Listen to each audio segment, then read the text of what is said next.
Cumprimento os irmãos com a paz do Senhor, amém? Glória a Deus.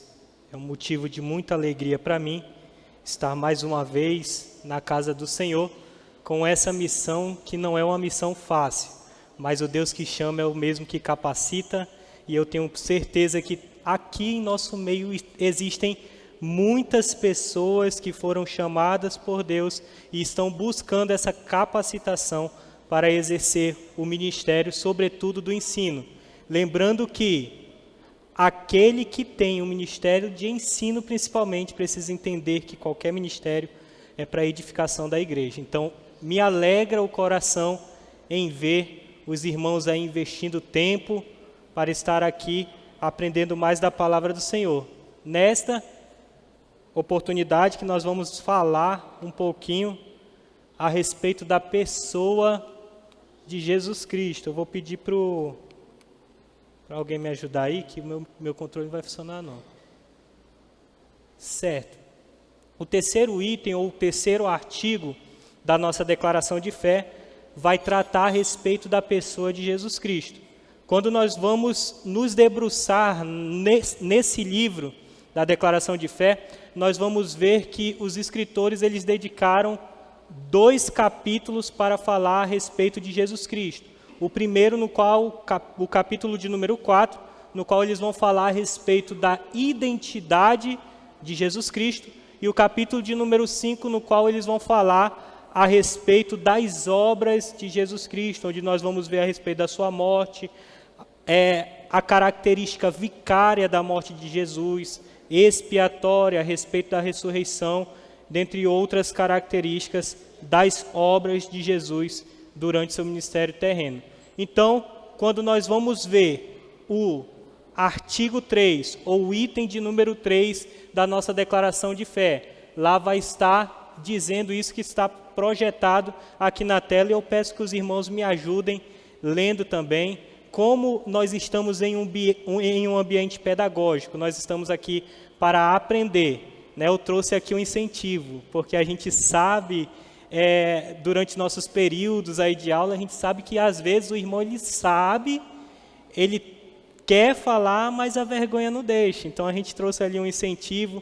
Vamos estar expondo aí alguns textos da Bíblia Sagrada para confirmar aquilo que nós estamos falando, lembrando lá da nossa primeira aula que diz que a Bíblia é a nossa única regra infalível de fé e de prática.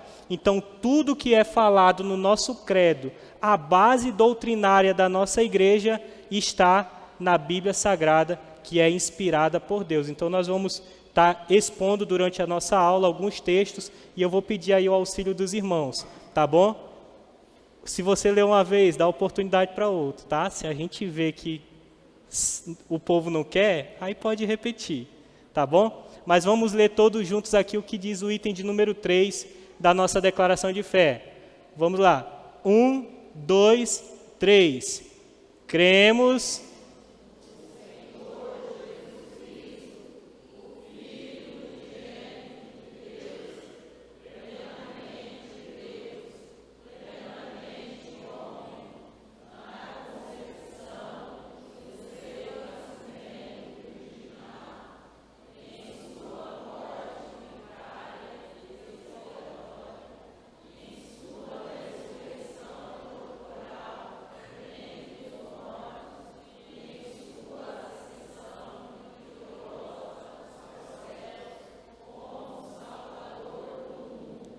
Amém.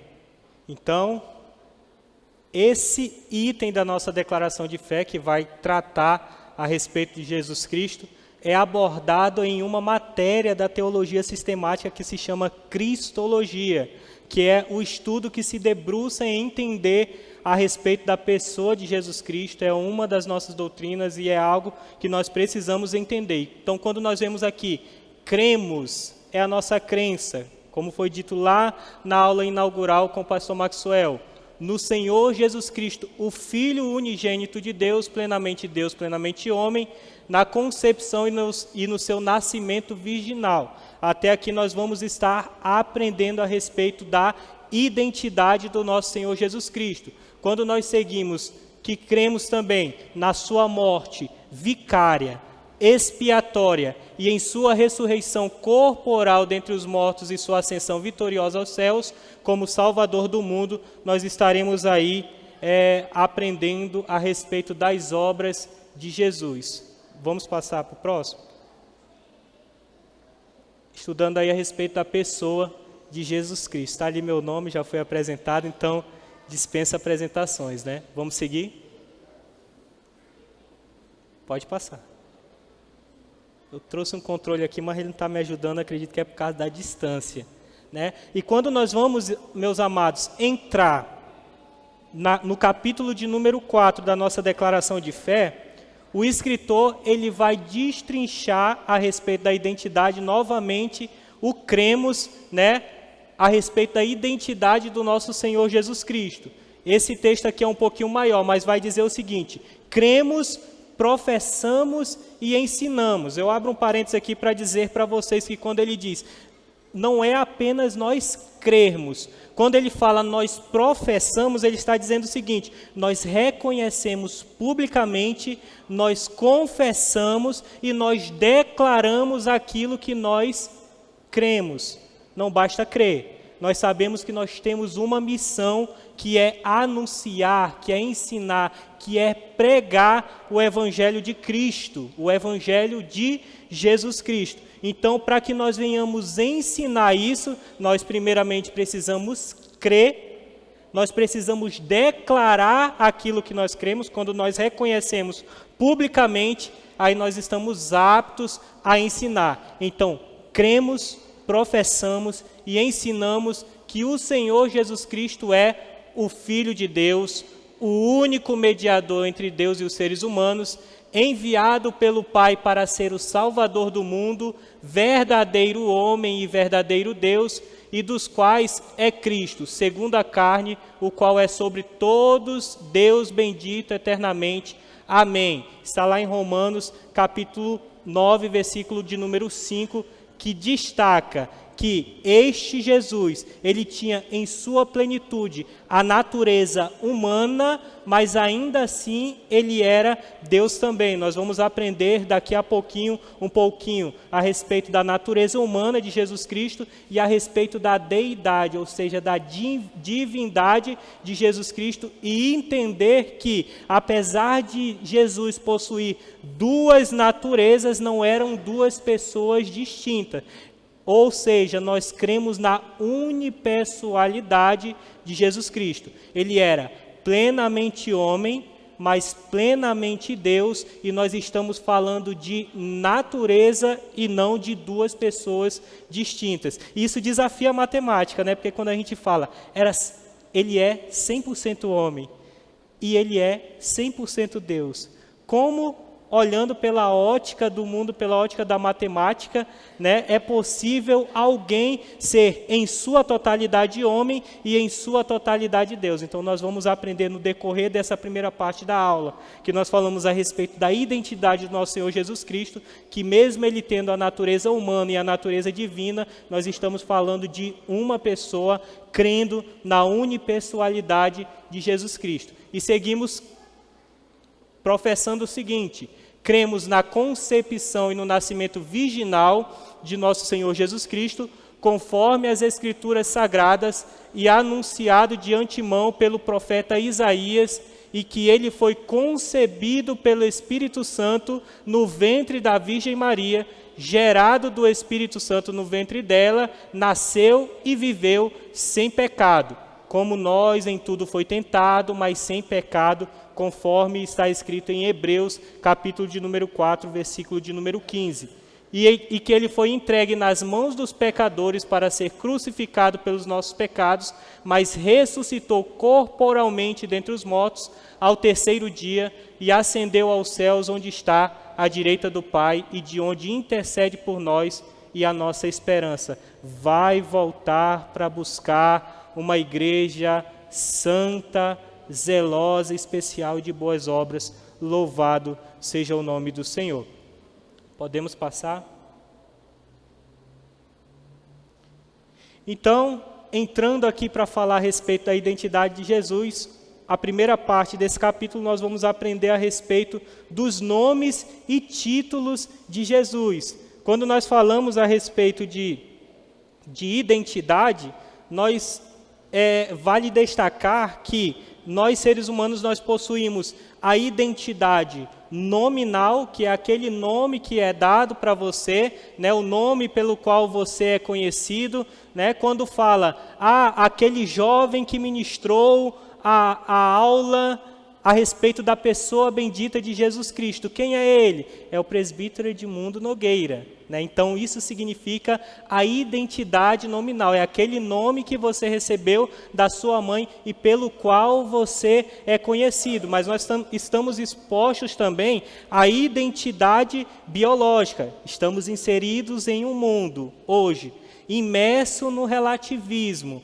que aquilo que é certo já não é mais, o que é errado se tornou certo, mas nós pregamos e entendemos que a palavra de Deus é a única e suficiente verdade do cristão, ela vai nos direcionar a respeito do que é certo e que é errado, e o relativismo o mundo pode até pregar, mas nós combatemos. Mas quando nós falamos de identidade biológica, nós vamos entender que estamos inseridos em um mundo que está querendo mudar essa identidade, né?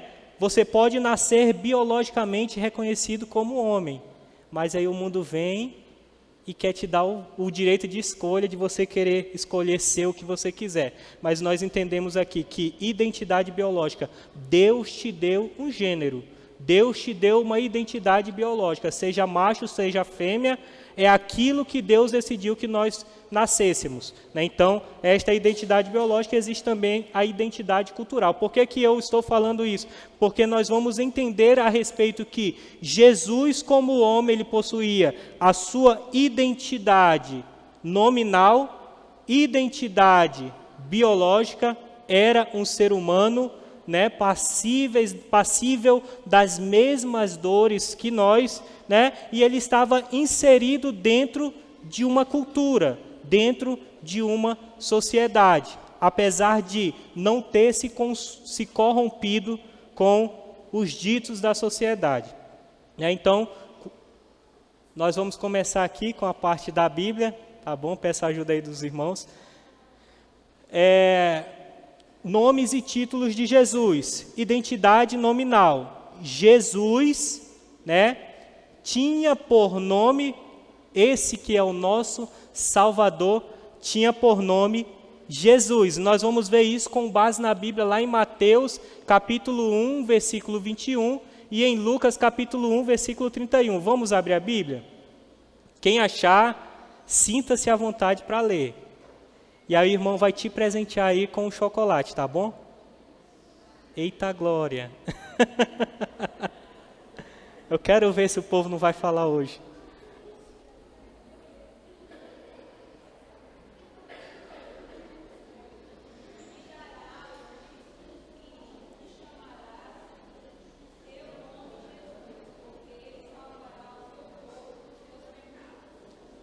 Amém.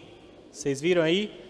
Foi revelado por um anjo o nome que deveria ser dado ao Salvador do mundo, que, enquanto o outro irmão procura aí Lucas 1,31, o nome Jesus, ele é do original do hebraico Yoshua ou Yeshua, que significa Josué ou Iavé.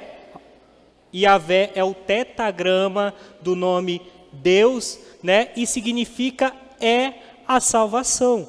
Quando o anjo ele vai lá se deparar com Maria e depois ele vai falar com José, vocês vão ver em Lucas 1,31 aí, ele vai falar com José e ele revela o nome que deveria ser dado ao menino. Ele diz, vai ser Jesus, porque ele é o Salvador do mundo. Quem achou? Lucas 1,31.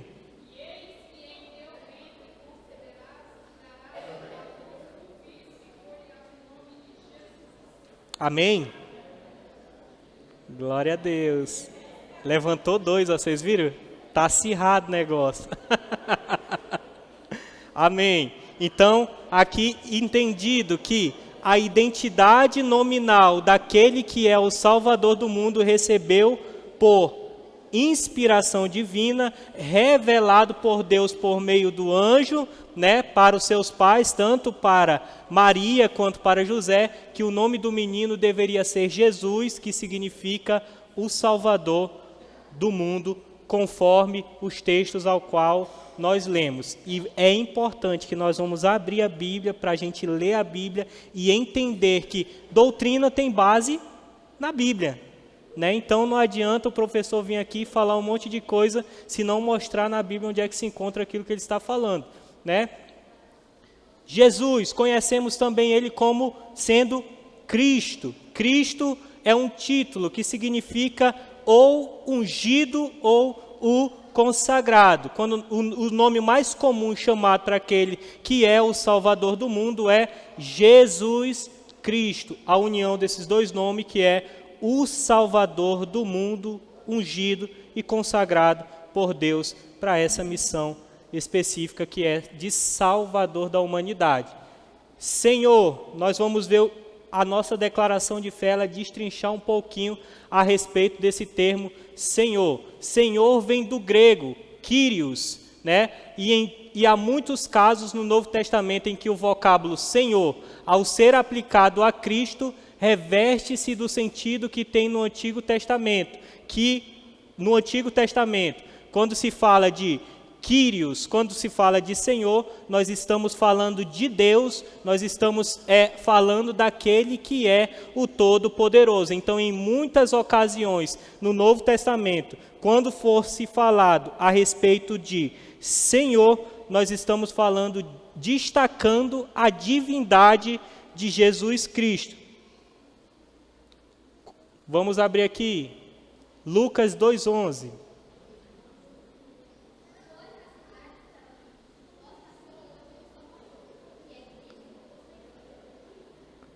Nasceu hoje o Salvador, que é Cristo, o Senhor. Tem um microfone aí para ajudar?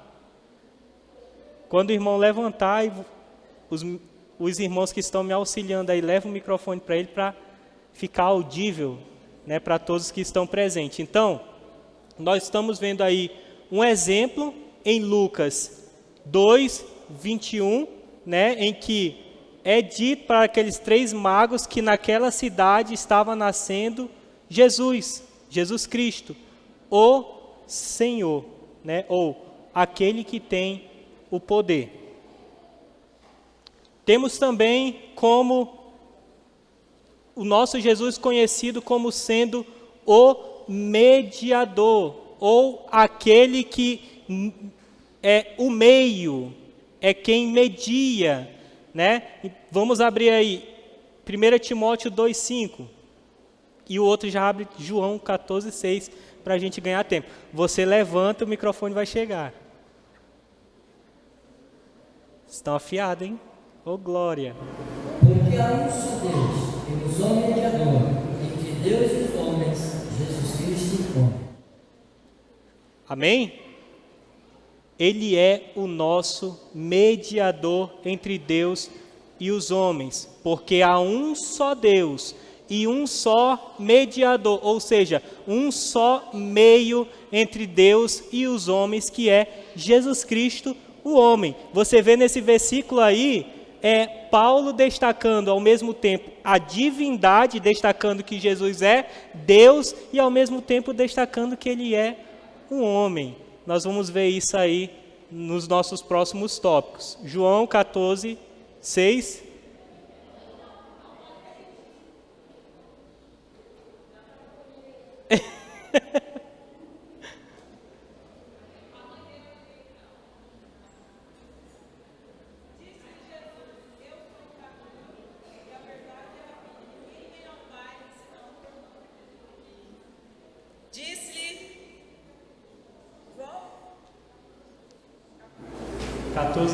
Disse Jesus, eu sou o caminho e a verdade e a vida. Ninguém vem ao Pai senão por mim. Vocês entenderam o que é mediador? Disse-lhe Jesus, eu sou o caminho, a verdade e a vida. Ninguém vem ao Pai senão por mim. Ele é o meio que nos conduz ao Pai. ele se coloca ali como mediador, sendo o caminho que nos leva ao Pai, a verdade que nos liberta e a vida, porque é por meio dele que nós temos o direito à vida. Então, quando nós falamos que Jesus é o mediador, ele é o meio entre nós e o Pai, ele é o sumo sacerdote. No Antigo Testamento, eu não vou destacar aqui a respeito do tríplice ofício de Jesus, porque quando nós vamos parar para falar de cristologia, em apenas 2 horinhas a gente não consegue, né? Tem aí, é uma matéria que tem dias para ser ministrada. Mas quando nós falamos de cristologia, vai ser destacado também o tríplice ofício de Jesus, que Jesus, ele foi profeta, sacerdote e ele foi também rei. E quando nós falamos de sacerdote ou de sumo sacerdote na antiga aliança, no Antigo Testamento, nós vamos ver que era aquele mediador, né? Aquele que levava o sacrifício do povo para Deus, né? Com a nova aliança, por meio de Jesus, Jesus passa a ser o nosso mediador, ele passa a ser o nosso meio que nos leva a Deus, sendo ele o caminho, a verdade e a vida. E como seu nome diz, ele é o Salvador do mundo, conforme diz em 1 João 4,14. Quem achar, lê aí. Ó o microfone. Vimos e testificamos que o Pai enviou seu Filho para Salvador do mundo. Então, Jesus também tem por identidade, é conhecido também como o Salvador do mundo. Quando nós vamos falar a respeito da humanidade de Jesus Cristo, nós desde o início estamos falando que ele é 100% homem e ele é também 100% Deus em uma pessoa unipessoal. São duas naturezas. Quando nós falamos que Jesus era homem, destacamos a humanidade e a deidade ou a divindade de Jesus, nós estamos falando a respeito de natureza. Por que eu estou pegando firme nesses conceitos, irmãos? Porque existem aí doutrinas contrárias que tentam negar a humanidade de Jesus, outras doutrinas que tentam dizer que Jesus, ele se apossou do corpo humano daquele homem, né, do homem Jesus, e antes da sua morte, aquele espírito, o Jesus Deus, saiu daquele corpo. Olha só, que loucura, né? Mas, por isso que nós falamos, humanidade e deidade são naturezas que formam a pessoa bendita de Jesus Cristo. E quando nós vamos destacar a humanidade de Cristo, em João 1,14, vamos ver o que diz lá. João, todos os evangelhos eles citam Jesus a partir de uma perspectiva. A perspectiva de João é destacar a deidade de Jesus, ou é o evangelista que melhor destacou Jesus como Deus. E esse capítulo 1 em que João apresenta Jesus, não há sombra de dúvidas de que ele é Deus.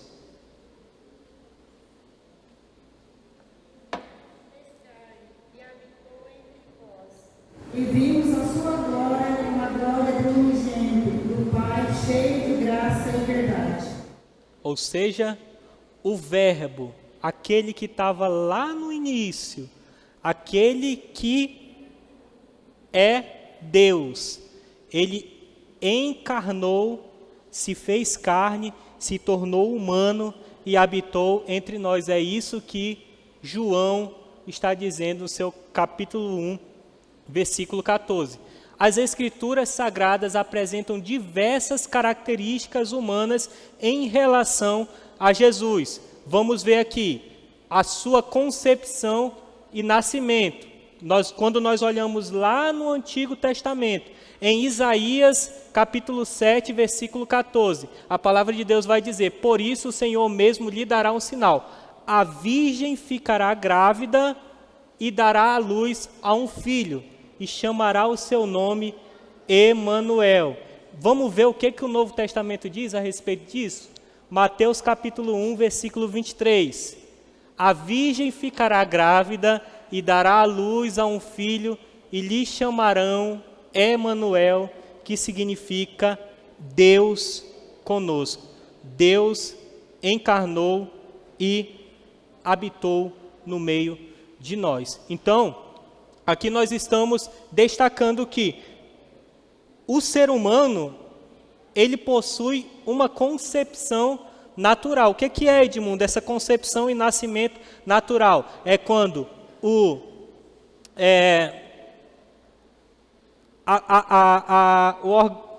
a célula, né, o espermatozoide do homem fecunda o óvulo e ali passa a ser gerado dentro do ventre materno uma criança, e aquela mãe vai gerar aquele filho e vai dar à luz aquele menino. Então era necessário, o que Isaías está falando aqui, que a virgem, ou seja, essa reprodução não foi natural, mas era necessário que essa virgem desse à luz. Então todo o processo ali de desenvolvimento dentro de um ventre materno de Jesus foi feito conforme o que é natural, apesar de que sua concepção foi por meio do Espírito Santo. Foi o Espírito Santo, né, que concebeu dentro do ventre da Virgem Maria. Não houve ali, como a ótica humana de nascimento, uma relação sexual para que Jesus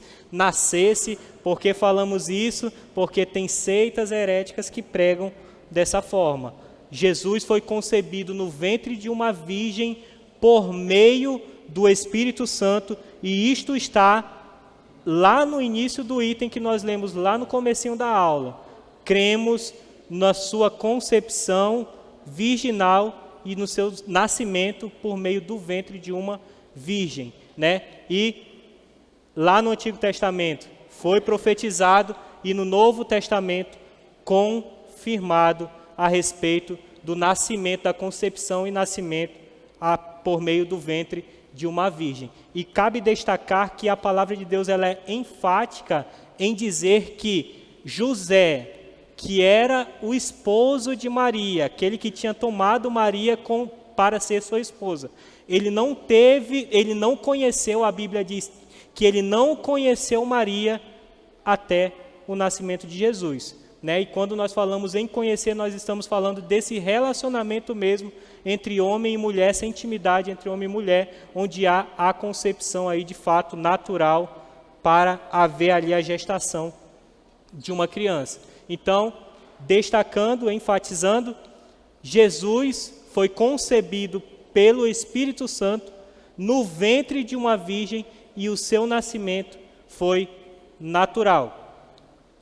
Ele é descendente de Davi, então Jesus tinha uma descendência. Nós vamos ver isso lá em Mateus. Eu não vou pedir para vocês lerem esse, porque é 17 versículos, tá bom? Mas quando você vai ver lá em Mateus capítulo 1, versículo 1 ao 17, você vai ver toda a genealogia de Jesus Cristo, desde Abraão até o nascimento de Jesus, né? Cumprindo-se também de que ele iria vir da linhagem de Davi.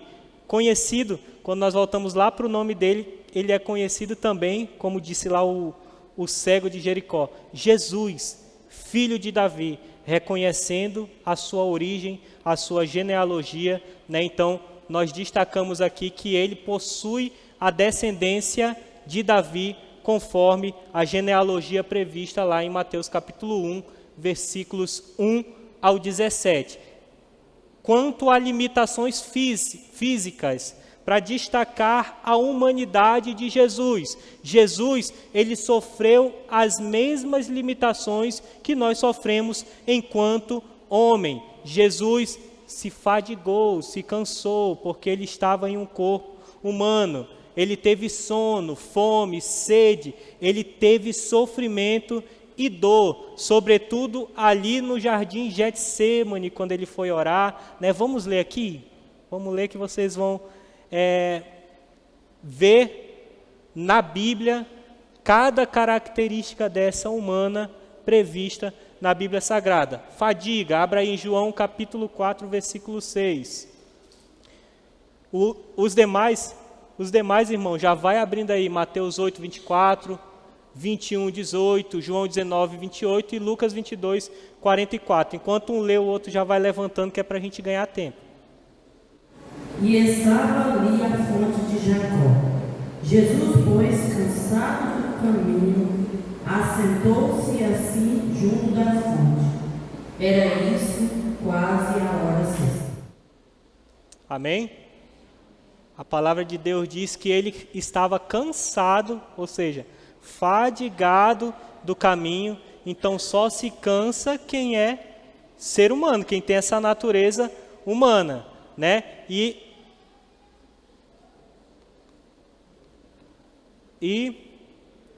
Jesus, nós vamos ver aí outra característica também, nesse mesmo capítulo, né, que vai destacar aqui a parte da sede. Lá no diálogo dele com a mulher samaritana, ele pediu para que aquela mulher desse para ele da água ali do poço de Jacó, para que ele viesse beber, né? Mas quando nós formos falar de sede, nós vamos falar de outro capítulo. Jesus teve sono, Mateus 8, 24.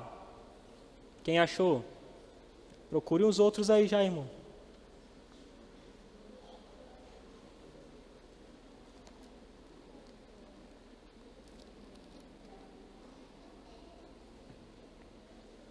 E eis que no mar se levantou uma tempestade tão grande que o barco era coberto pelas ondas.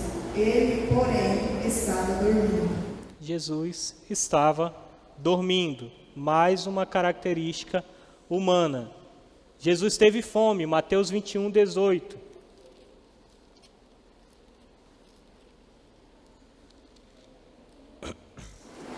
De manhã, ao voltar para a cidade, teve fome. Destaquem aí mais uma característica da humanidade de Jesus. Jesus teve sede, João 19, 28.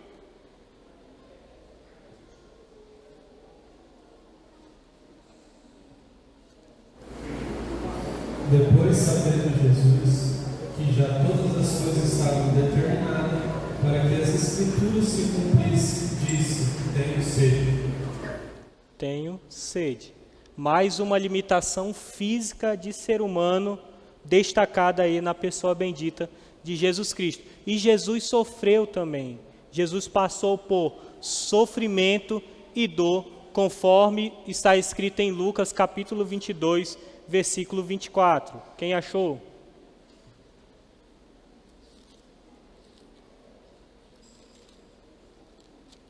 Não achar, eu achei.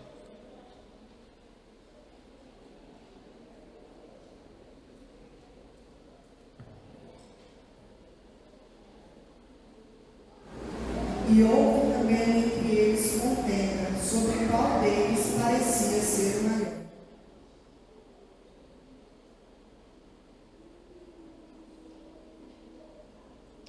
Não vai ser esse versículo, irmãos.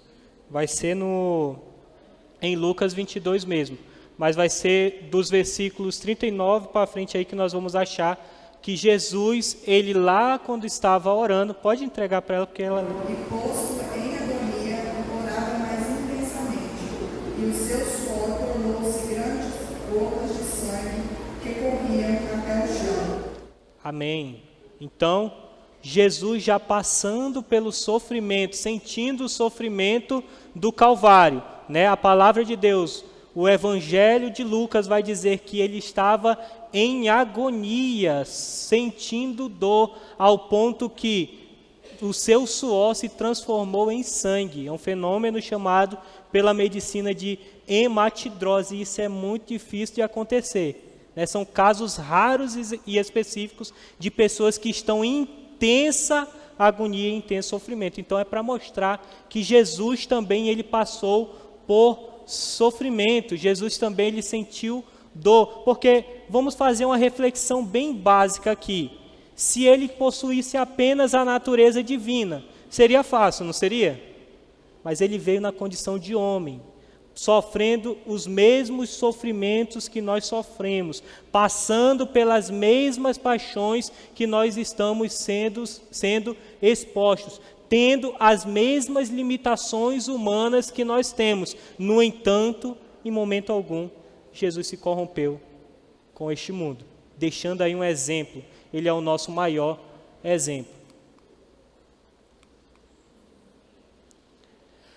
A humanidade de Cristo está unida à sua divindade, pois ele possui duas naturezas. Lembrando mais uma vez, duas naturezas, não duas personalidades. E essa união mantém intactas as propriedades de cada natureza, o que está claramente expresso no seu nome, é Emanuel, que significa Deus conosco.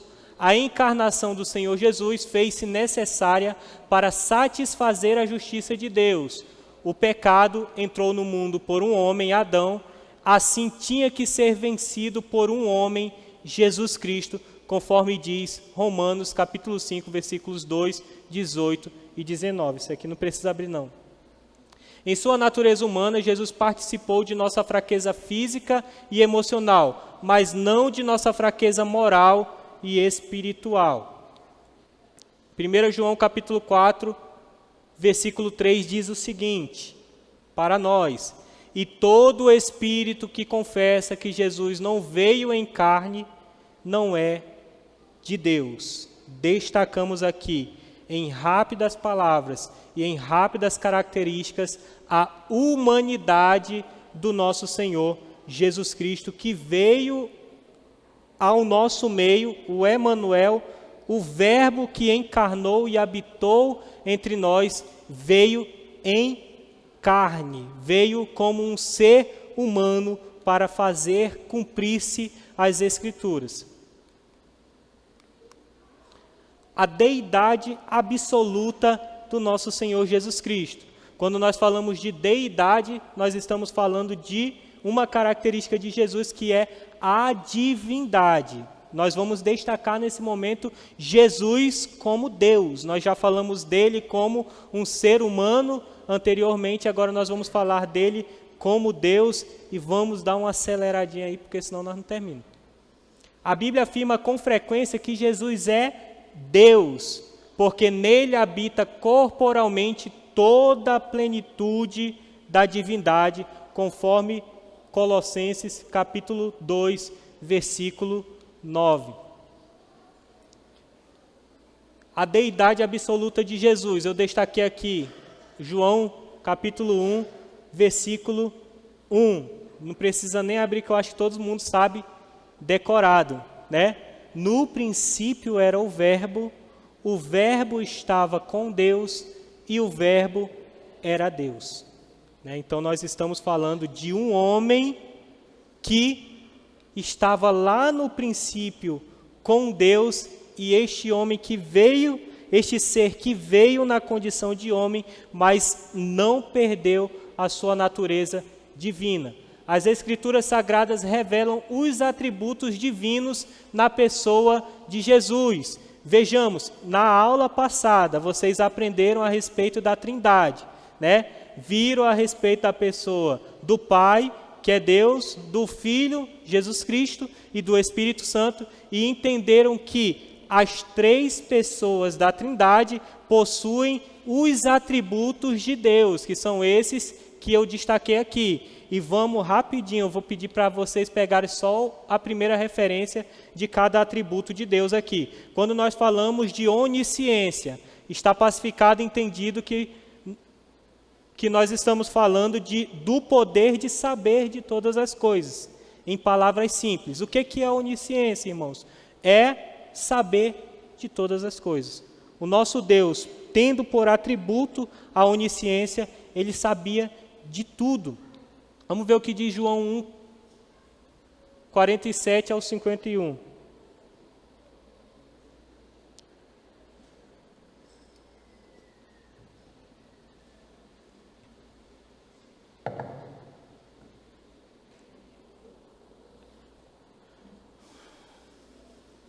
Jesus viu Natanael vir ter com ele e disse dele: eis aqui um verdadeiro israelita, em quem não há dolo. Disse-lhe Natanael: de onde me conheces tu? Jesus respondeu e disse-lhe: antes que Felipe te chamasse, te vi eu, estando tu debaixo da figueira.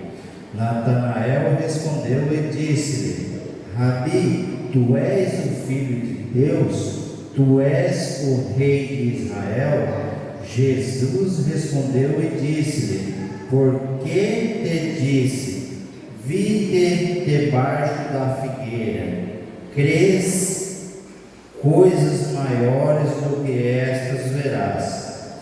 E disse-lhe: na verdade vos digo, que daqui em diante vereis o céu aberto e os anjos de Deus subirem e descerem sobre o Filho do Homem. Então nós estamos vendo aí nesse texto o diálogo entre Jesus, né, e Natanael, em que Jesus fala para ele: eis aí um israelita onde não há dolo. E aí Natanael começa a conversar com ele: mas tu me conheces de onde para falar disso? E aí Jesus vai dizer para ele: antes que Filipe te chamasse, eu já tinha te visto lá debaixo da figueira. Né? Então Jesus demonstrando aí, conduzido pelo Espírito Santo, a sua onisciência. Então isso fazia-se necessário para que Natanael cresce. Né? Então aqui a gente conseguiu destacar a onisciência, ou seja, Jesus destacando ali que ele já tinha visto Natanael debaixo da figueira, ele conhecia que era um verdadeiro israelita que não tinha dolo, então para que ele cresça, tu me conheces de onde? Antes que Filipe te chamasse, eu já tinha te visto. Né? Jesus não estava presente, mas conhecia, ele sabia, movido pelo atributo da onisciência. Onipresença.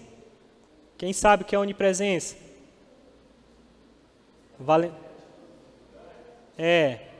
aqui para o irmão um chocolatinho, porque ele... Não, pode ir. Depois você entrega um para ele aqui. Ninguém subiu ao céu, senão o que desceu do céu, o Filho do Homem que está no céu. Destacando aí a onipresença do Senhor, o Filho do Homem que está nos céus. Onipotência, atributo de ter todo o poder. Cremos na Trindade e cremos em Jesus Cristo, que, estando na natureza humana, ele era Deus e, portanto, tinha todo o poder. Vamos pular aqui para a eternidade? Senão, se a gente for ler tudo, a gente não vai conseguir, irmão. A eternidade de Jesus. João, capítulo 1, versículo 1 e 2, né? Nós acabamos de ler anteriormente o versículo 1. No princípio era o Verbo estava com Deus, o Verbo era Deus, e ele estava no princípio. Né? Não tem lá o primeiro versículo da Bíblia? Né? No princípio, quando começou-se a ser contado o tempo, ele já existia. Né? Então ele não é limitado. Quando nós falamos de eternidade, ele não é limitado pelo tempo humano. O nosso Jesus Cristo, ele é eterno e ele já era lá no princípio, antes que tudo fosse criado. E eu destaco ainda aqui que ele foi o meio da criação, porque João diz que Jesus é o Verbo, e sabemos que tudo foi criado por meio da palavra, né? Ou seja, por meio do Verbo. Versículo 3 diz: todas as coisas foram feitas por ele, e sem ele nada do que foi feito se fez. Ele é a vida, né? Mais um atributo de Deus. Jesus Cristo, ele é o caminho, a verdade e a vida. Ele é imutável, é o atributo da imutabilidade. Hebreus capítulo 1, versículo 11. Quem pode ler para a gente? Ele não muda, ele é o mesmo.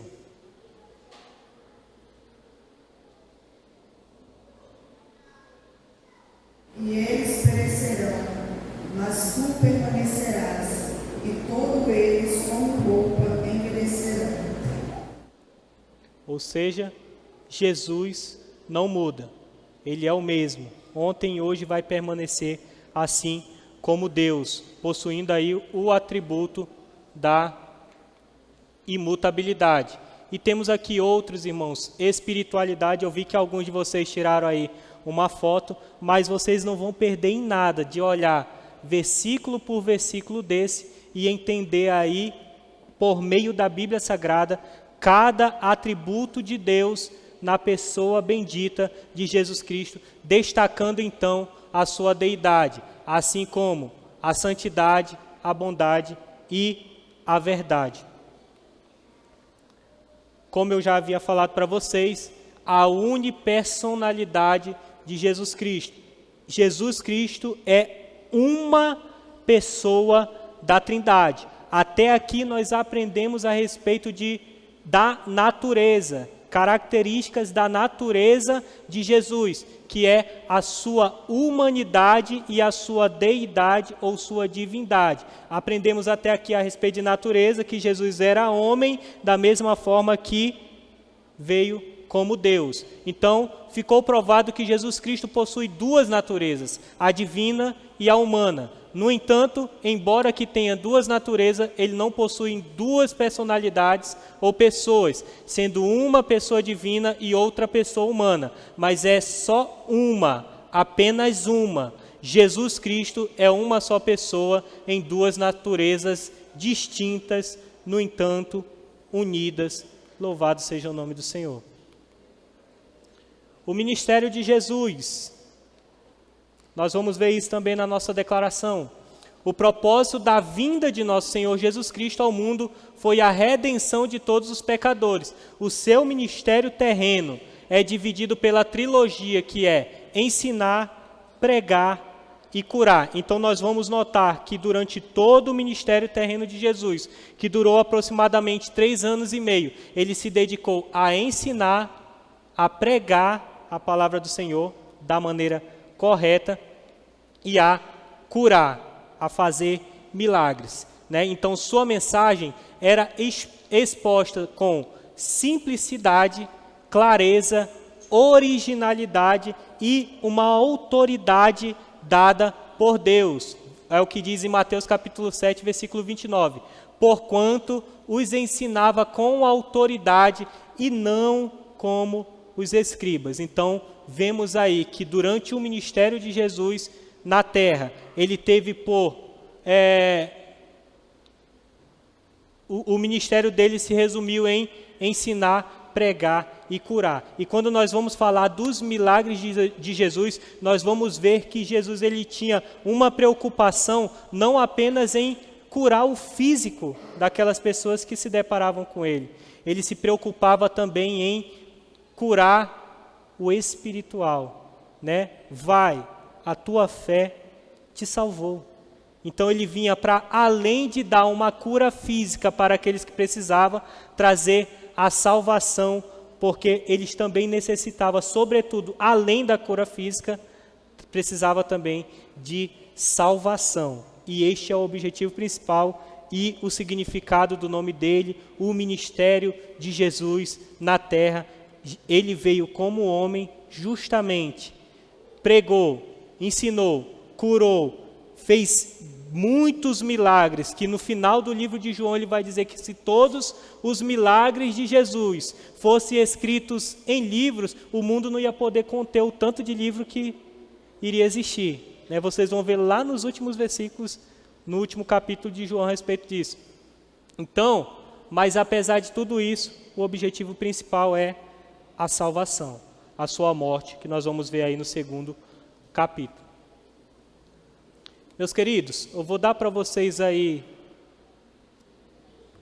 uns 5 minutinhos. Vou dar 10, tá? 10 minutinhos para vocês tomarem uma água, ir ao banheiro. tá bom? Jogo rápido. E nós vamos entrar aí na segunda parte da nossa aula, que é a respeito das obras de Jesus Cristo.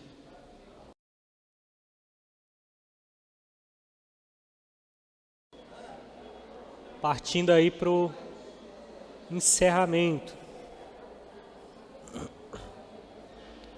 Nesse momento em que nós vamos falar na segunda parte aqui a respeito das obras de Jesus Cristo, onde nós falaremos a respeito da morte de Jesus, a sua morte vicária, expiatória, a ressurreição e a ascensão de Cristo. Como eu havia dito, quando nós falamos da pessoa bendita de Jesus Cristo, a nossa declaração de fé ela vai dedicar 2 capítulos para falar a respeito de Jesus. Né? No primeiro, nós já expomos aqui alguma coisa a respeito da identidade de Jesus. Né? Você que adquiriu a sua declaração de fé, você vai encontrar lá no capítulo de número 4, a aula que nós ministramos até agora a respeito de identidade. E no capítulo de número 5 vai falar a respeito das obras de Jesus Cristo. E assim como na identidade, né, ela vai iniciar com o cremos novamente. Cremos é de crer. Eu creio. Nós, como membros da Igreja Assembleia de Deus, né, cremos todos juntos nesta que é a doutrina com base na Bíblia Sagrada. Então, quando nós falamos de crer, de cremos, nós estamos falando da nossa crença, daquilo que nós acreditamos. E eu tinha falado no começo, quando eu falo de professamos, é o que, irmão? O que é professar? Eu falei lá no início da aula. Cadê o chocolate? Tem ainda? Tem? Vamos ver se ainda está surtindo efeito esse chocolate. O que é professar?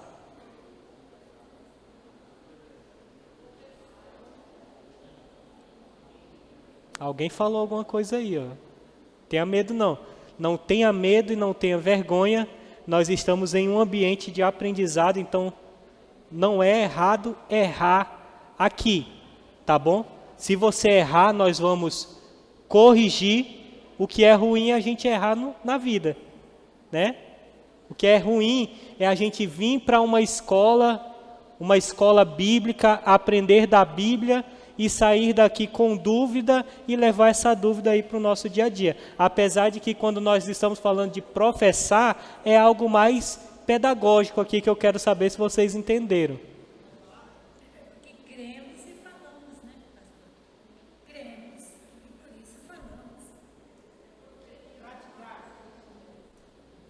Também. Confessar, praticar, isso mesmo.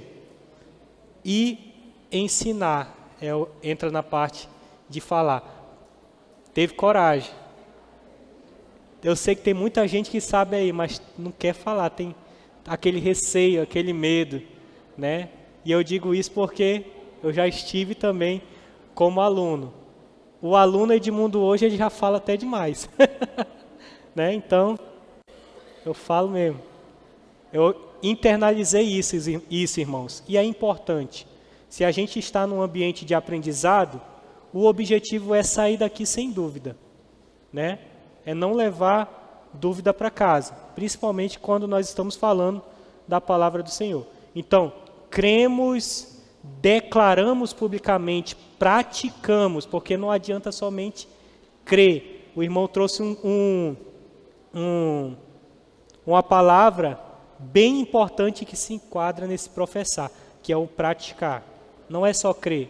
Nós precisamos crer, praticar e ensinar. Não basta também crer e ensinar se não praticar. A palavra convence, mas a tua atitude, teu exemplo, teu testemunho vai ratificar, vai confirmar a sua pregação. Então, cremos, praticamos, professamos, declaramos publicamente e ensinamos que a morte e a ressurreição corporal de Cristo são a viga mestra e o pilar da fé cristã. Esses eventos distinguem o cristianismo de todas as religiões do mundo, pois o seu fundador continua vivo e vive para sempre.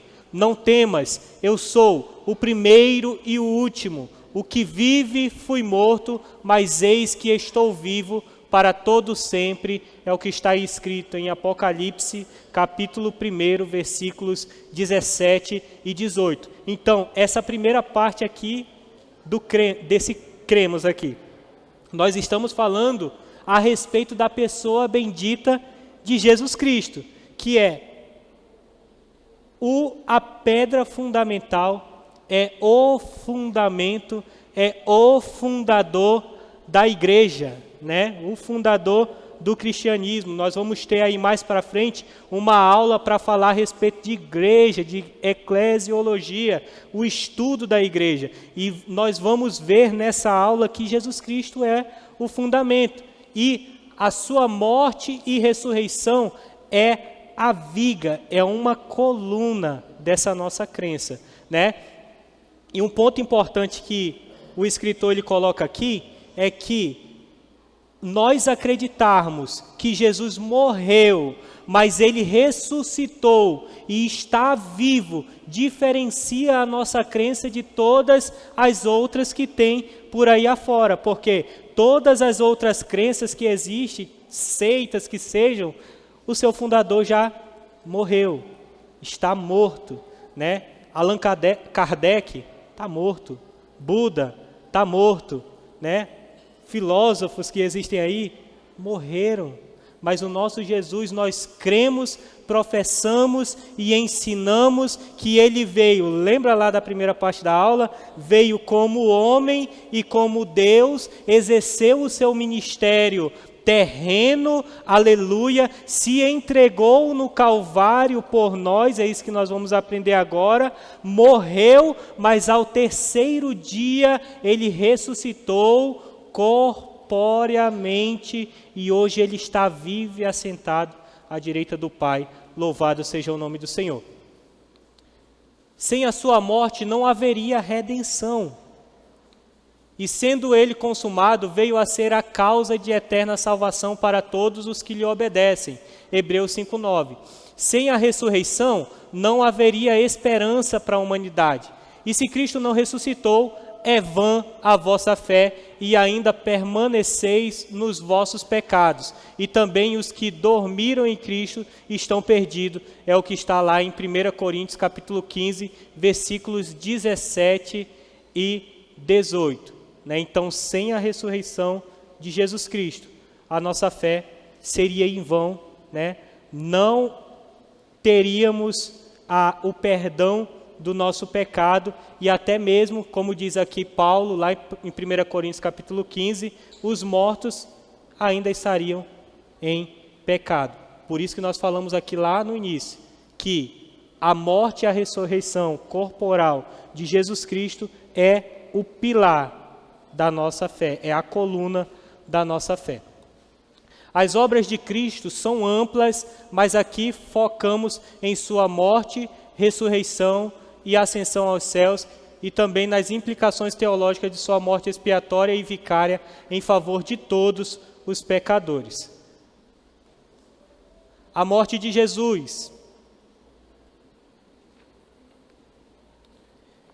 Não se trata somente da morte de um justo, mas também de um sacrifício como oblação, ou seja, oferta pelos nossos pecados, que Deus propôs e recebeu como propiciação.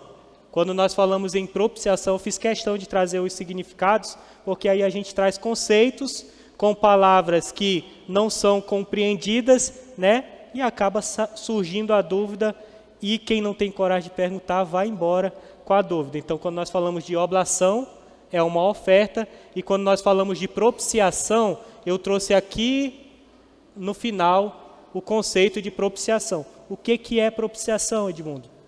É o ato realizado para apaziguar a ira de Deus, de modo a ser satisfeita a sua santidade e a sua justiça.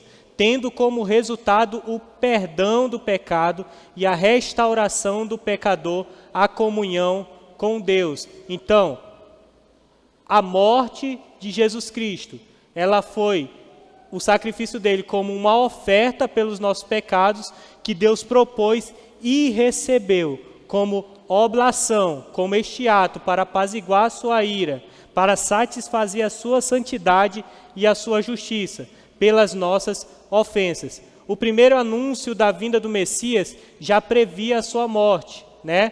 Quando o homem peca e vem a sentença lá, quando Jesus está dando lá as consequências para a serpente, para os personagens ali do pecado original. Ele vai dizer para a serpente que da semente da mulher nascerá um, já fazendo menção a Jesus Cristo. E ele diz, e esta te ferirá a cabeça e tu lhe ferirás o calcanhar. Isto fala sobre o seu sofrimento e também sobre a sua glória.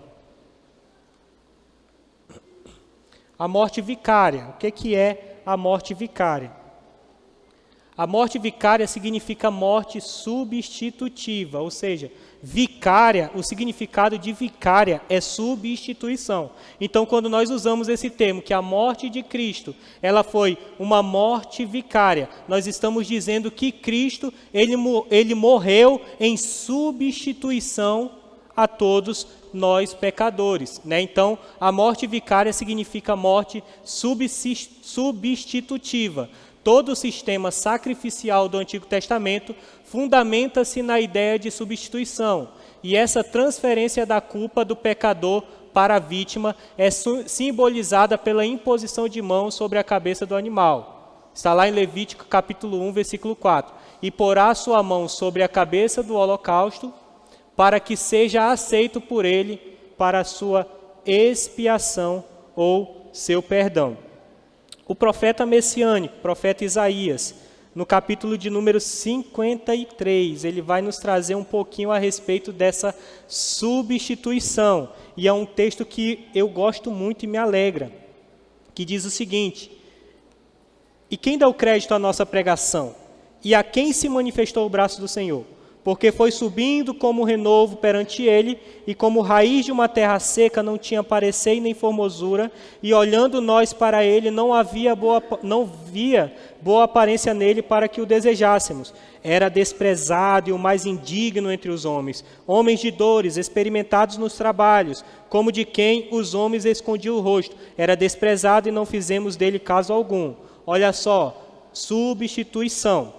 Verdadeiramente, ele tomou sobre si as nossas enfermidades, as nossas dores levou sobre si, e nós o reputávamos por aflito, ferido de Deus e oprimido. Mas ele foi ferido por causa das nossas transgressões, moído por causa das nossas iniquidades. O castigo que nos traz a paz estava sobre ele, e pelas suas pisaduras fomos sarados. Todos nós andávamos desgarrados como ovelhas, cada um desviando pelo seu caminho, mas o Senhor fez cair sobre ele a iniquidade de todos nós. Ou seja, essa morte era para ser nossa, né?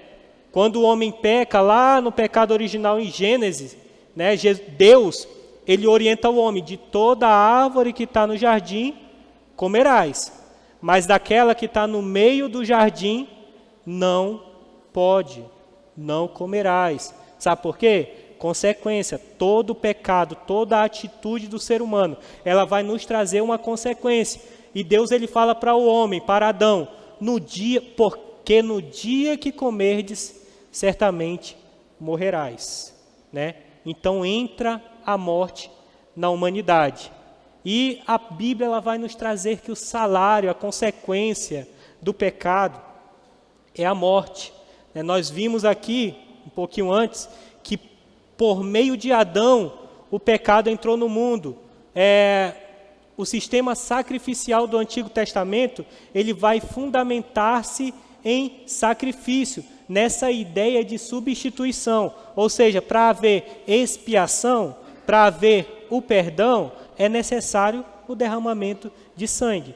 É necessário o sacrifício. Então, todo o Antigo Testamento, ele vem apontando para um sacrifício perfeito, né? Que é o sacrifício de um cordeiro imaculado, sem culpa, sem mancha, que é Jesus Cristo, que se entregou por nós, como diz o profeta Isaías, levou sobre si, nos substituiu, levou sobre si as nossas transgressões, levou sobre si as nossas dores, e ainda assim muitos não o aceitam, né? Ele foi moído, ele foi pisoteado, ele foi crucificado em substituição a cada um de nós. E quando eu estava estudando esse texto, esse tema, para trazer para vocês, eu passei a fazer uma reflexão, né? Eu sei que aqui não é, eu estou aqui para ensinar vocês, não é para pregar, né? Mas eu fiquei fazendo uma reflexão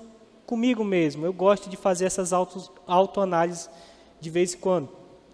E eu fiquei pensando, o que seria de nós? O que seria de mim, Edmundo, se não fosse Jesus? Se Ele não tivesse se entregado por nós? Se Ele não tivesse nos substituído? Se Ele não tivesse carregado a nossa culpa? O que seria de mim?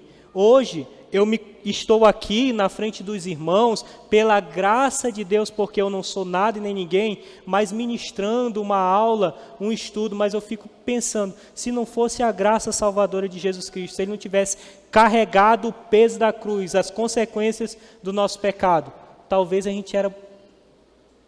eu imagino que eu talvez seria um dos piores dos seres humanos, né?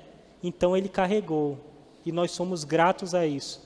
E nós cremos, e nós declaramos, e nós ensinamos que Jesus Cristo, Ele levou sobre Ele os nossos pecados. Ele nos substituiu quando éramos para nós carregarmos aquela culpa, carregarmos aquela dor, sofrermos aquela humilhação. Mas Ele se despiu da sua glória, desceu à terra na condição de homem para carregar aquilo que era para nós. Então Ele nos substituiu. Quando nós falamos de morte vicária, nós estamos falando de uma substituição. Então precisamos entender esse termo, né? essa parte aqui teológica, que a morte de Cristo foi uma morte vicária, foi uma morte substitutiva. Ele nos substituiu, fazendo assim o sacrifício perfeito que todo modelo sacrificial do Antigo Testamento vem apontar para esse sacrifício perfeito, que é a morte de Jesus Cristo.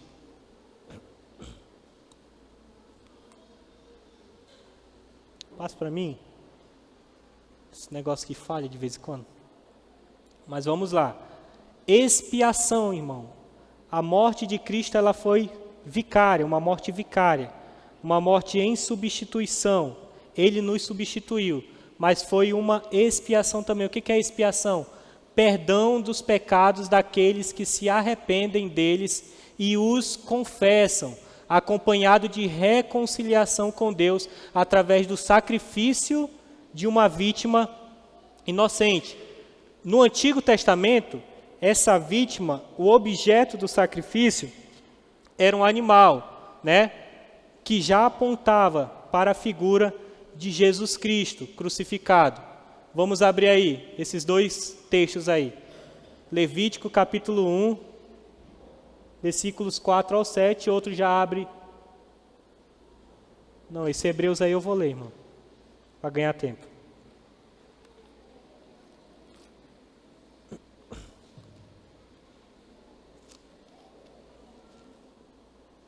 E porá sua mão sobre a cabeça do holocausto, para que seja aceito por ele, para sua expiação.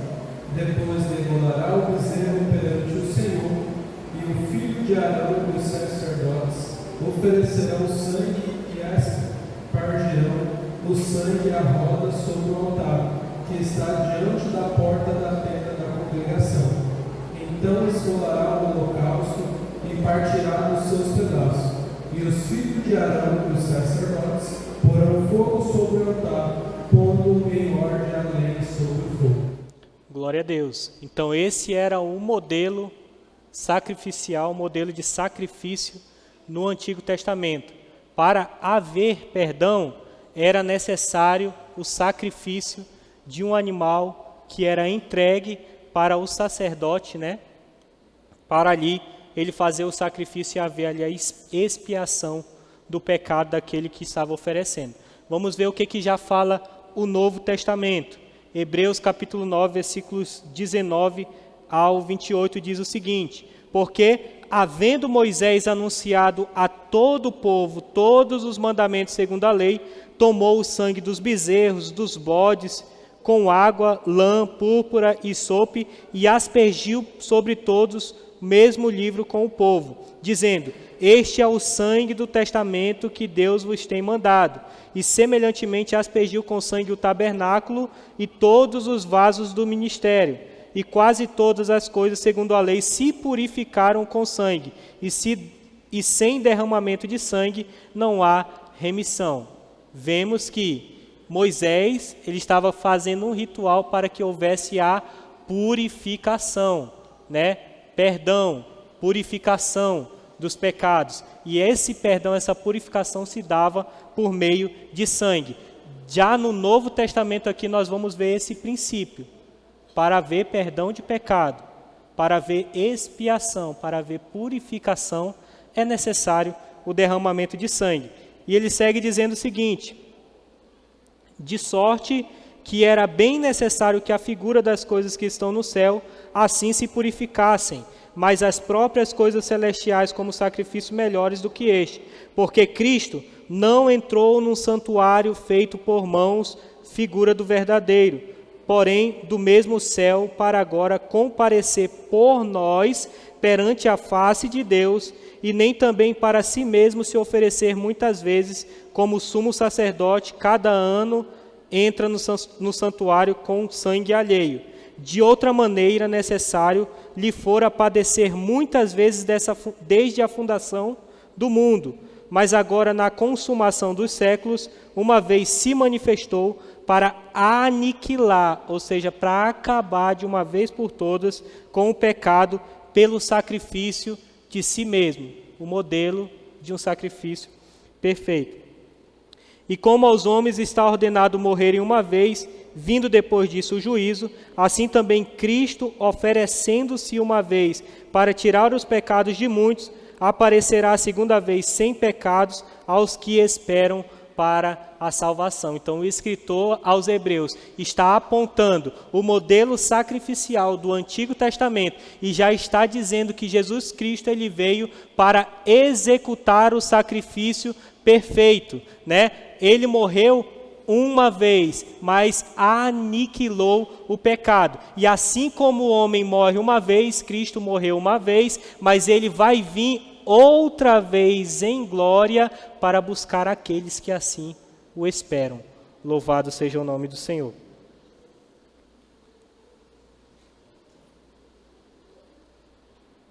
Me ajudem aí, abençoado. Não, passou. Cremos, ainda sobre expiação, que Deus aceitou a morte de seu Filho Jesus Cristo como expiação pelos nossos pecados. Mas este, havendo oferecido o único sacrifício pelos pecados, está assentado para sempre à destra de Deus, levando ele mesmo em seu corpo os nossos pecados sobre o madeiro, para que, mortos para o pecado, pudéssemos viver para a justiça, e pelas suas feridas fomos sarados. Alguma semelhança lá com Isaías 53? Confirmação aqui no Novo Testamento. Então, como eu havia dito, o conceito de expiação é purificação e perdão dos pecados daqueles que se arrependem deles e o confessam, né? Então, lembra que nós falamos no início dos tópicos, cremos, professamos e ensinamos. Cristo, ele padeceu, se sacrificou, morreu por toda a humanidade, mas é necessário para haver a purificação, para haver o perdão do pecado, que nós venhamos crer, se arrepender e fazer a confissão, né? Aquele que confessa e deixa, ele alcança misericórdia. Então, purificação e perdão dos pecados daqueles que se arrependem deles e o confessam, acompanhado de reconciliação com Deus através do sacrifício de uma vítima inocente. No Antigo Testamento, a vítima era um animal, a figura e o símbolo de Cristo crucificado. O significado primário dessa palavra é cobrir, cuja ideia é de cobrir com sangue, porquanto é o sangue que fará expiação pela alma. E no Novo Testamento, como eu havia dito, ainda mantém-se esse princípio que é, sem derramamento de sangue, não há remissão, não há perdão de pecado. Então, lá no Antigo Testamento, o sacrifício tinha por objetivo cobrir as transgressões do povo. No Novo Testamento, por meio do sacrifício de Jesus no Calvário, a sua morte vicária em substituição a nós, seres humanos, pecador, para purificação e perdão do pecado. Veio para aniquilar o pecado da humanidade. E é importante a gente falar isso porque antes, o ser humano pecador, a natureza, vai ser falada em outras aulas, que a natureza do ser humano ela é pecaminosa, né? E quando Cristo vem e padece por nós na cruz do Calvário, essas amarras, essas correntes do pecado, ela não tem poder nenhum mais sobre as nossas vidas. O sangue de Jesus nos purifica de todo pecado. Louvado seja o nome do Senhor.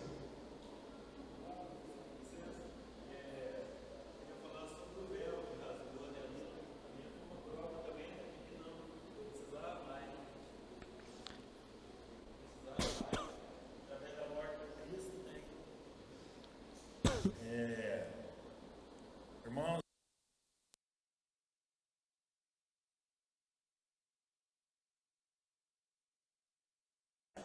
dava a ideia de que ia precisar de oferecer, né, aquele sacrifício que os sacerdotes ofereciam, né, através dele se rasgar, né, então ali já ficou como prova também de que não precisa mais, né, através da morte e ressurreição de Cristo, então ali já se... Amém.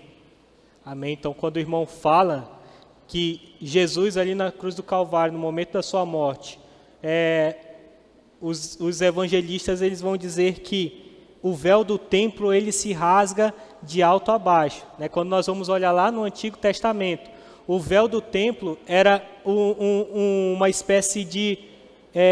o véu era um pano grosso, né, que fazia a separação entre o lugar santo e o lugar santíssimo, aonde o sumo sacerdote ele poderia adentrar dentro do santíssimo uma vez ao ano para prestar ali o sacrifício pelo povo, pelo arraial.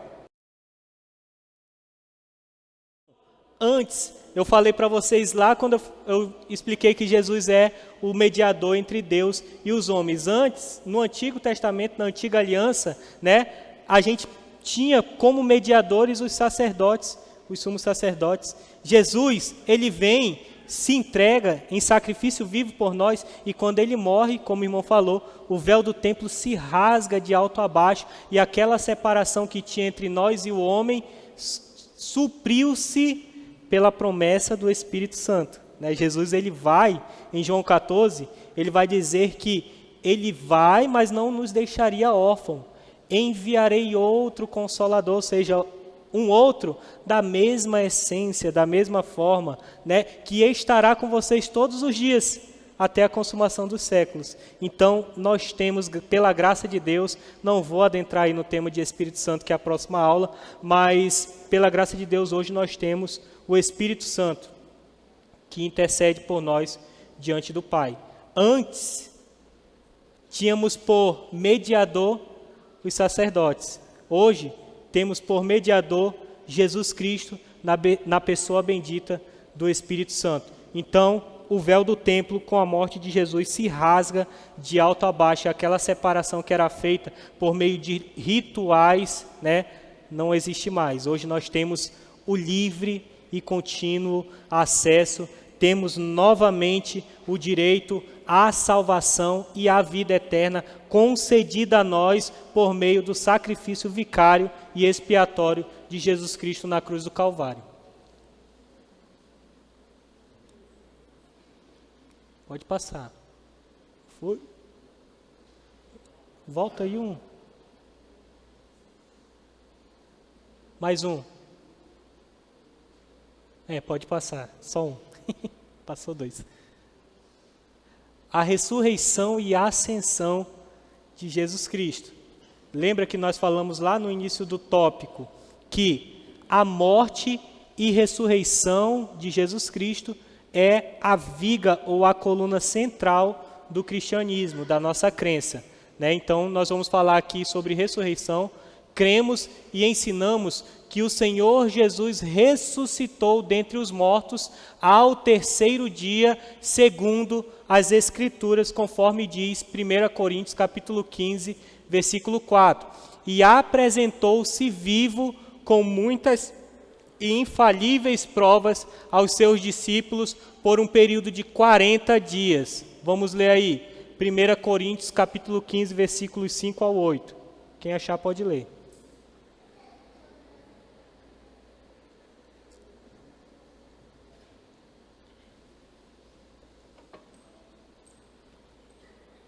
Ninguém quer mais?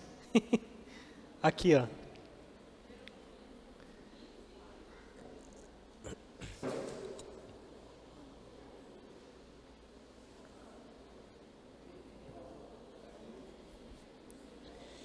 Aleluia. E que foi visto por Cefas e depois pelo 12. Depois foi visto uma vez por mais de 500 irmãos, dos quais vive ainda a maior parte, mas alguns já dormem também. Depois foi visto por Tiago, depois por todos os apóstolos, e por derradeiro de todos me apareceu também mim como um abortivo. Paulo falando, né?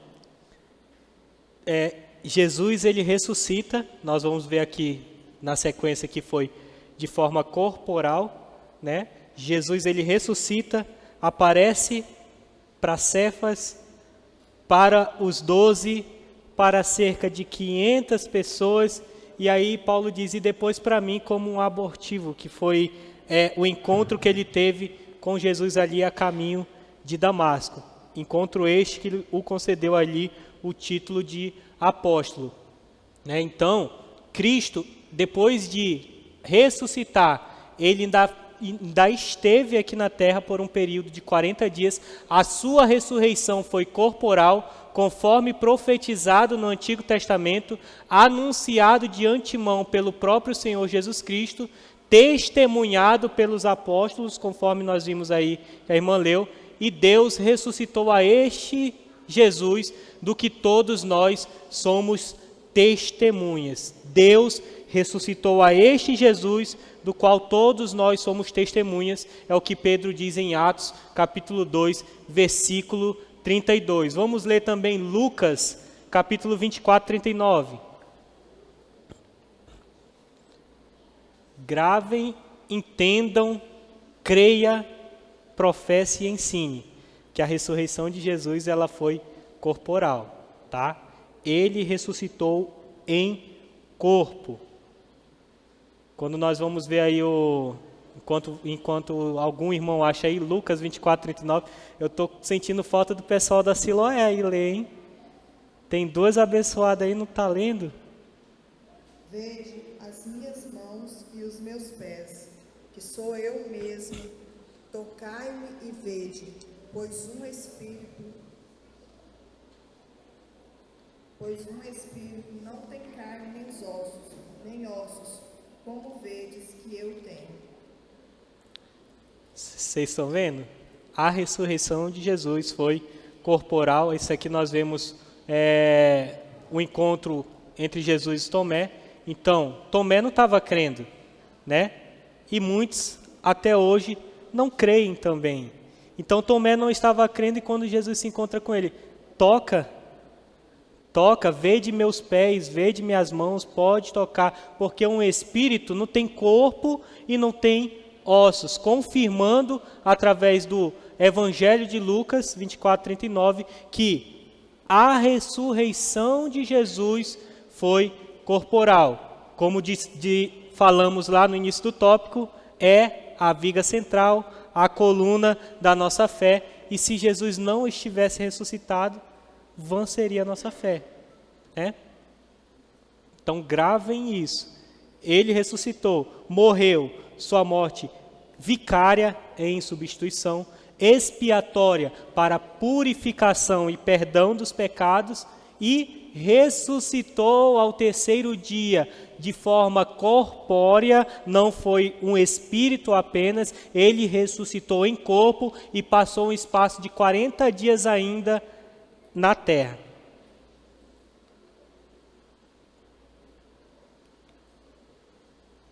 Pode passar aí. A morte e a ressurreição de Jesus são o centro da pregação do Evangelho. A ascensão vitoriosa de Cristo ao céu é a coroação do seu ministério.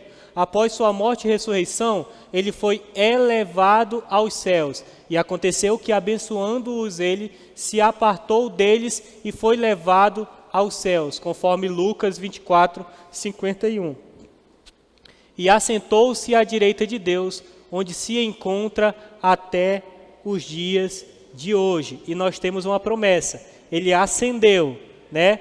Mas no livro de Atos, capítulo 1, vai dizer: esse mesmo Jesus que vistes subir aos céus, ele vem. Aleluia. Ele vem. É o centro da nossa pregação. Uma pregação evangelística, uma pregação cristocêntrica.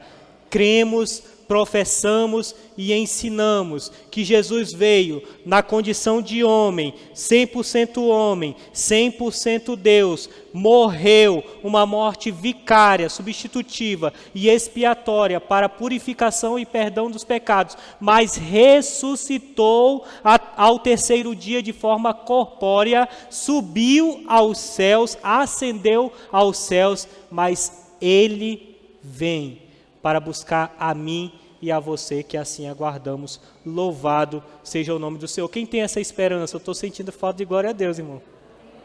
De aleluia, de glória a Deus, de amém, assim seja, né?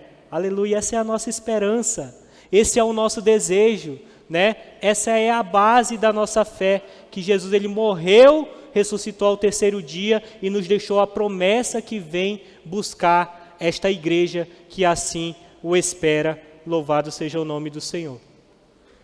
E por fim, meus queridos, quero agradecê-los. Alguém tem alguma dúvida, algum comentário, quer falar algo? A hora é agora, que depois desse último slide aqui, eu entrego minha oportunidade. Então, meus queridos, por fim, eu deixo aqui um versículo. Esse aqui é um princípio da ética cristã, tá? O princípio da glorificação. O apóstolo Paulo, em 1 Coríntios capítulo 10, versículo 31, diz o seguinte: portanto, quer comais, quer bebais, ou façais outra qualquer coisa, fazeis tudo para a glória de Deus. Esse termo aqui é um dos solas da reforma protestante.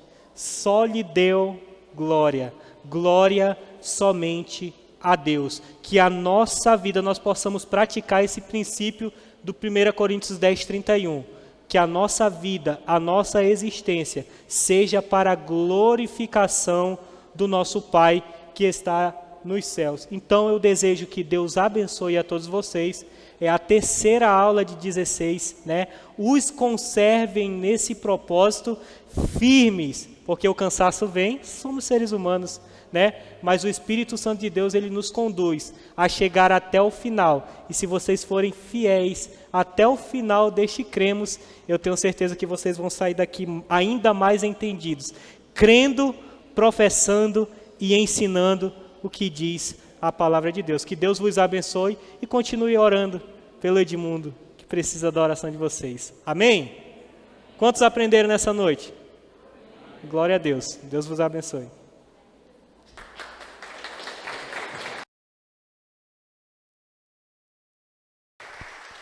Meus irmãos, quantos são gratos ao presbítero Edmundo, Quero aqui parabenizar os irmãos esta noite, né? Eu sei que muitos vão ter que trabalhar amanhã pela madrugada, mas estão aqui prosseguindo em conhecer o Senhor. E isso aqui nós vamos levar algo conosco que nunca vamos esquecer em nossas vidas. Então quero parabenizar todos os irmãos que estão se esforçando e estão aqui aprendendo. Amém? Vamos nesse momento convido os irmãos para se colocar em pé. Vamos estar aqui orando, agradecendo, né, a Deus por esta rica oportunidade. Soberano Deus, eterno Pai, agradecido ao Senhor, nós estamos a Ti, ó Pai querido, por tudo quanto nós aprendemos, Senhor, pelos Teus filhos, ó Pai, que tiraram esse tempo, meu Pai, para estar aqui aprendendo da Tua palavra, Senhor. Meu Deus, que nós possamos guardar tudo que aprendemos aqui nesta noite, Senhor Jesus querido. Pai, eu sou grato a Ti por tudo, Pai, é o que eu Te peço no Teu nome santo, agora e para todos sempre. Amém. Vamos abençoar nossa cidade. 3, 2, 1. Minha querida cidade de Rolim de Moura, que Deus te abençoe com salvação, milagres e maravilhas. Que a graça do nosso Senhor Jesus Cristo, o amor de Deus, a comunhão e a consolação do Espírito Santo seja com todos. E todos digam amém.